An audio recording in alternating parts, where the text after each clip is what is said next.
Hello students, आज हम पढ़ेंगे मांग की कीमत लोच, जिसे सामान्यतया मांग की लोच भी कहा जाता है।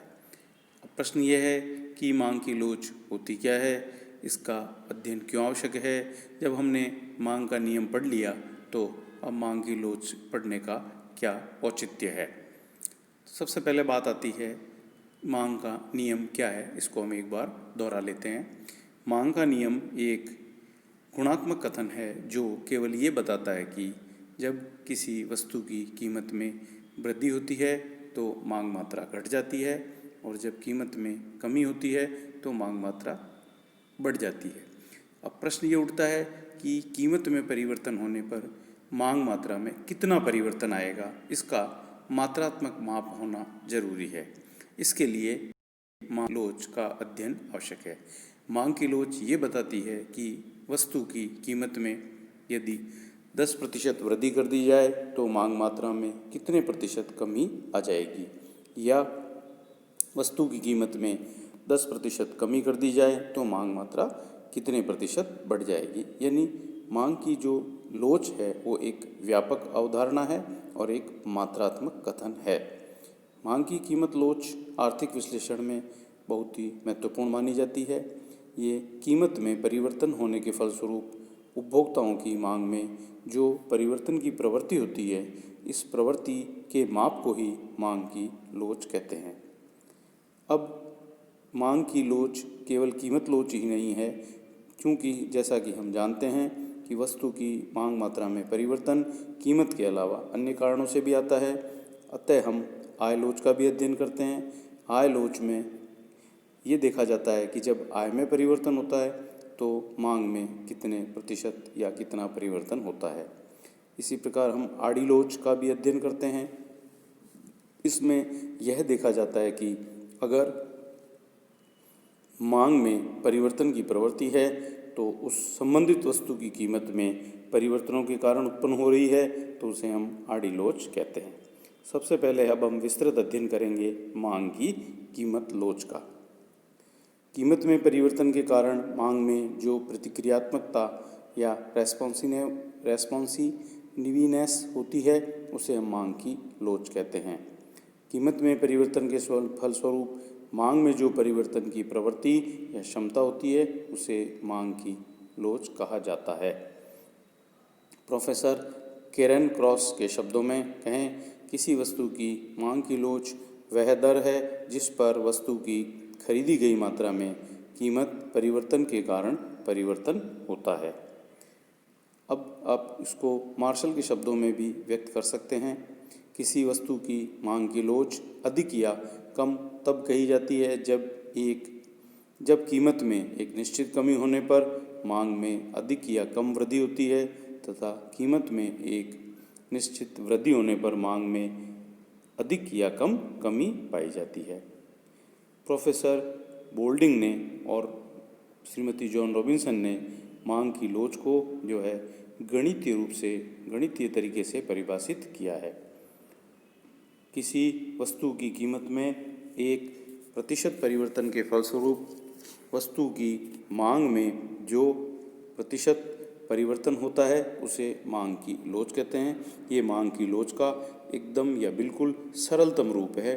मांग की कीमत लोच बराबर मांग में प्रतिशत परिवर्तन बटा कीमत में प्रतिशत परिवर्तन, percentage change in demand upon percentage change in price.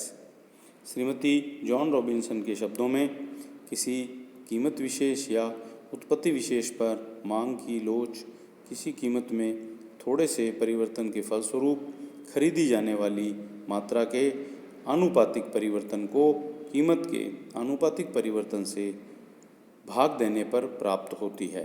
मांग की लोच का सूत्र इस प्रकार है, मांग में आनुपातिक परिवर्तन अपॉन कीमत में आनुपातिक परिवर्तन। अब इसको सूत्र रूप में इस प्रकार से व्यक्त कर सकते हैं, मांग की कीमत लोच बराबर डेल्टा एक्स बटा एक्स। ये जो त्रिभुज का निशान है इसको डेल्टा बोलते हैं, ये परिवर्तन दर्शाने के काम में आता है।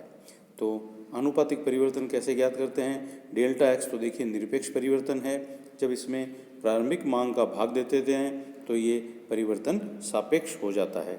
इसलिए मांग की कीमत लोच का सूत्र हुआ डेल्टा एक्स बटा एक्स, यानी मांग में आनुपातिक या सापेक्ष परिवर्तन, बटा डेल्टा पी बटा पी, इसे हम कीमत में आनुपातिक या सापेक्ष परिवर्तन कहते हैं। अब अपॉन में जो राशि है गुणा में लाई गई है, तो सूत्र बन गया डेल्टा एक्स बटा x into P upon x. ये मांग की लोच ज्ञात करने का आधारभूत सूत्र है। मांग की लोच सदैव ऋणात्मक होती है, क्योंकि मांग में परिवर्तन कीमत में परिवर्तन की दिशा के विपरीत होता है, परंतु व्यवहार में जो है माइनस का जो चिन्ह है वो लिखा नहीं जाता। तो ये मांग की लोच का आधारभूत सूत्र हुआ। अब मांग की लोच के प्रकार। सामान्यतः हम मांग की लोच के 3 प्रकार का अध्ययन करते हैं। सबसे पहला जो आप अभी डिस्कस कर चुके हैं, मांग की कीमत लोच। इसमें इसे केवल मांग की लोच भी कहा जाता है। किसी वस्तु की कीमत में परिवर्तन होने से उसकी मांग में जो परिवर्तन की प्रवृत्ति होती है उसे मांग की कीमत लोच कहते हैं। अर्थात कीमत में एक दिए हुए आनुपातिक परिवर्तन के फलस्वरूप मांग में जो आनुपातिक परिवर्तन होता है उसे मांग की कीमत लोच कहते हैं। देखिए, परिवर्तन आनुपातिक भी ले सकते हैं, प्रतिशत भी ले सकते हैं। फ़र्क क्या है? डेल्टा एक्स बटा एक्स है, इसको आनुपातिक परिवर्तन कहते हैं। जब इसको 100 से मल्टीप्लाई कर देंगे तो ये प्रतिशत परिवर्तन में कन्वर्ट हो जाता है, बदल जाता है। तो मांग की कीमत लोच का सूत्र है मांग में आनुपातिक परिवर्तन बटे कीमत में आनुपातिक परिवर्तन। जैसा कि अभी आपने ऊपर देखा था, सूत्र का जो सरलतम रूप है वो इस प्रकार है डेल्टा एक्स बटा डेल्टा पी इंटू पी बटे एक्स। डेल्टा एक्स क्या है? वस्तु की मांग में परिवर्तन। डेल्टा पी वस्तु की कीमत में परिवर्तन। पी वस्तु की कीमत और एक्स वस्तु की मांग। दूसरा जो आता है वो है मांग की आय लोच। इसमें परिवर्तन का जो कारक है वो कंसीडर किया जाता है। किसी भी वस्तु की मांग में परिवर्तन केवल कीमत में परिवर्तन से नहीं आता, बल्कि उपभोक्ता की आय में कमी वृद्धि वस्तु की मांग में परिवर्तन को जन्म देती है। अतः उपभोक्ता की आय में होने वाले आनुपातिक परिवर्तन से वस्तु की मांग में जो आनुपातिक परिवर्तन होता है उसे मांग की आय लोच कहते हैं। अब आय लोच का सूत्र देखिए। आय लोच का सूत्र है मांग में आनुपातिक परिवर्तन बटे मांग में आनुपातिक परिवर्तन बटा आय में आनुपातिक परिवर्तन। यहाँ आय का जो है संकेत आई लिया गया है। डेल्टा एक्स बटा एक्स ये मांग में आनुपातिक परिवर्तन है, अपॉन डेल्टा आई बटा आई ये जो है आय में प्रतिशत या आनुपातिक परिवर्तन है। तो इसको भी चेंज करेंगे ऊपर लाके गुणा में, तो ये बन जाएगा डेल्टा एक्स बटा डेल्टा आई इंटू आई बटा एक्स। यहाँ आप देखिए फ़र्क केवल इतना है, कीमत के स्थान पर आय को लिया गया है, यानी पी के स्थान पर आई का प्रयोग किया गया है। अब है मांग की आड़ी या तिरछी लोच।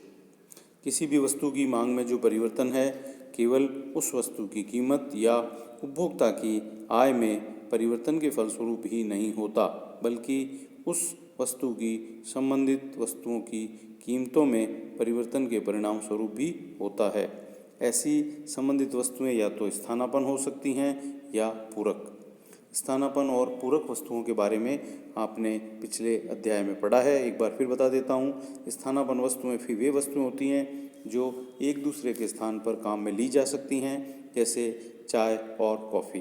पूरक वस्तुएं वे वस्तुएं होती हैं जो एक साथ एक निश्चित अनुपात में ही काम में ली जा सकती हैं, जैसे जूते और मोजे, वाहन और पेट्रोल आदि। अब आड़ी लोच का अभिप्राय क्या है? मांग की आड़ी लोच किसी एक वस्तु की मांग में वह आनुपातिक परिवर्तन है जो दूसरी वस्तु की कीमत में परिवर्तन के परिणाम स्वरूप होता है। अर्थात अपन यदि वाई वस्तु की कीमत में परिवर्तन कर रहे हैं या हो रहा है, तो एक्स वस्तु की मांग में जो परिवर्तन आ रहा है उसका मेजरमेंट जो है, उसका जो मापन है, उसे हम मांग की तिरछी लोच कहते हैं। तो मांग की तिरछी लोच हो गई एक्स वस्तु की मांग में आनुपातिक परिवर्तन बटा वाई वस्तु की कीमत में आनुपातिक परिवर्तन। डेल्टा एक्स बटा एक्स बटा डेल्टा वाई पी वाई बटा पी वाई। यहाँ x वस्तु की मांग मात्रा है और py जो है वो y वस्तु की कीमत है। तो इसको सरल करने पर ये सूत्र बन गया डेल्टा x बटा डेल्टा py इंटू py बटे x। ये है मांग की आड़ी लोच ज्ञात करने का सूत्र। तो इस प्रकार आपने देखा कि जो है मांग की लोच 3 प्रकार की होती है, मांग की कीमत लोच, मांग की आय लोच और मांग की आड़ी लोच। नेक्स्ट जो है क्लास में आप पढ़ेंगे मांग की लोच की विभिन्न श्रेणियाँ। धन्यवाद।